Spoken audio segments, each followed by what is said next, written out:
Hello, welcome to Trews Comments. I'm Russell Brown, the host of Trews Comments, which is basically just the Trews, but I answer your comments. Subscribe here. We're trying to get to 1 million subscribers. When we get there, I think I get a hat or something exciting.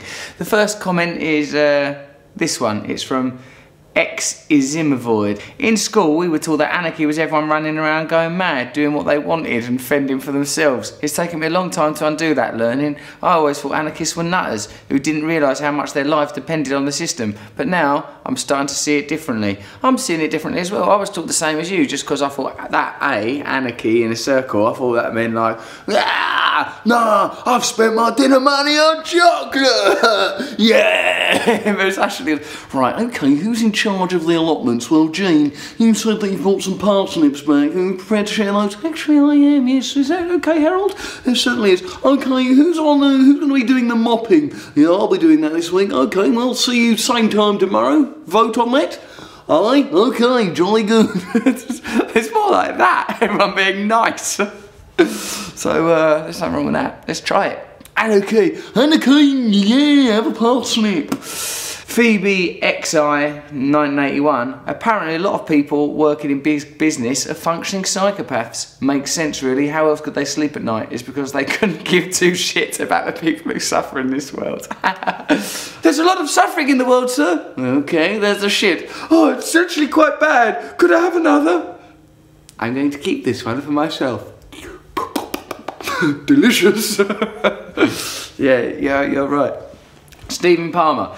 Immigration creates a net positive economic impact, but the prosperity it produces goes to a few at the cost to the many. The problem is the economic exploitation and political corruption that produces inequality, not immigration. A redistribution of immigrant-produced wealth offers liberation and justice, i.e., tax the corporations, raise the minimum wage, etc. Stephen Palmer, I couldn't agree with you more heartily. There are simple policies around living wages and taxing corporations and closing tax loopholes that would make a massive impact. I think the only way such policies can be arrived at is through some sort of massive electoral reform, so sort of fairer, smaller parties that might not even exist yet, maybe some good ones like the Greens, definitely the best one out there, could have more of a chance.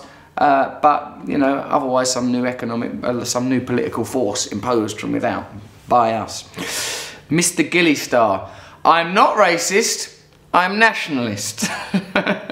Never said it was racist. I am not... Excuse me, sir, I am not racist, but I am nationalist. Dr. Howdies says, who cares about jobs? I want to live a fulfilling life. The rich can keep their crap jobs.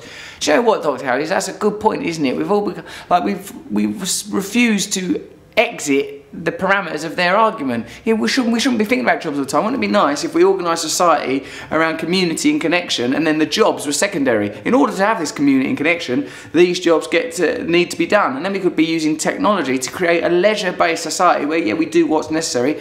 Probably could work about 4 hours a day. It'd be a lot better, though. Someone like me, who's a bit of obsessed with work, would have a lot of loose time on my hands and would probably set up a dictatorial commune where people are enslaved and forced to make up-to-the-minute comments videos. Skepsica. If all immigrants leave, what will be left of Great Britain? What will be left? Because we're all immigrants. Even old Russ, when I had to look at my family tree, some Italian sculptor had his fingers in the till, meddling with some parlour-made great-great-nan of mine. Mucky business. So, like, who would there be? I'd be out. Stephen Roxburgh. Make your fucking mind up, Russell Brand. 1 minute you won't vote, but in this report you would, if the conditions were right. That's a clear argument. Make your mind up. What is it? You won't vote at all, or you won't vote if the conditions are right? Well, it's that one. That's not a massive conflict. It's not like I insist on voting regardless now, even if there's patently no one to vote for, and the electoral process only serves an economic elite. Like, I've been clear, mate. Stop having a go at me. I've mentioned before about cracks appearing in your statements, and yet your true colours of hypocrisy has shown itself. You've shown your true colours, a concise argument, meaning if there was a genuine democratic alternative, you'd vote for it. Your true colours. True colours. You're beautiful like a rainbow. No contradictions there, Steve, you big daft loony. Mike Boltinghouse. Only a fascist would decide that foreigners have the right to enter our countries and turn the UK or USA into cities like Dhaka or Lagos. Next they will say squatters have rights. They do. That's a thing called squatters' rights. You can be naive dreamers like RB and pretend there are no borders, but I suggest to cross those that belong to North Korea or Russia or Syria and see if it's true. What you're saying, you want it to be more like that, or don't. Like, because admittedly, we have limited influence over the Russian government. They're pretty hardcore, aren't they? And the North Koreans, they seem quite serious.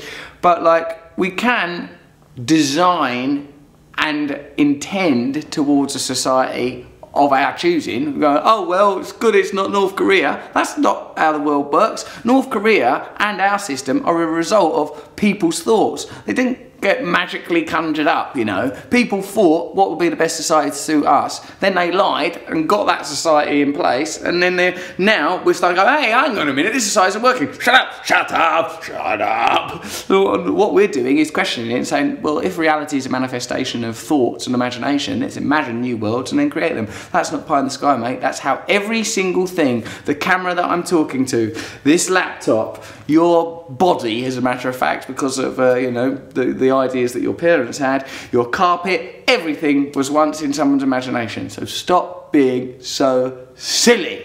Fuck off, please.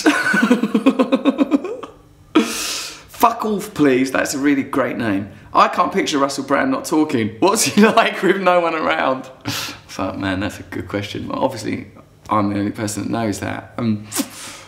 It ain't good. No, I mean, I meditate a lot, don't I? So then I'm very quiet and tranquil, but I must say I'm a very active person. So like when I'm just sort of on my own, I do sort of think like, okay, just me now, is it? That's not good. Oh no, oh no. Let me see if I can cause some fucking bother. Right, look at that trouble. Government needs to be overthrown. What? It's bedtime. So like, yeah, I'm quite active. I can't picture Russell Brand not talking. Well, let me just give you an image of it. It's weird, isn't it? Okay, so that's, I hope you enjoyed that episode of The Trews. I hope you particularly enjoyed the moment where I silently stared at a camera for a while and it was like a bit of art, wasn't it? It's like art, that was. Thank you for watching The Trews, True News. Subscribe here to receive more Trews.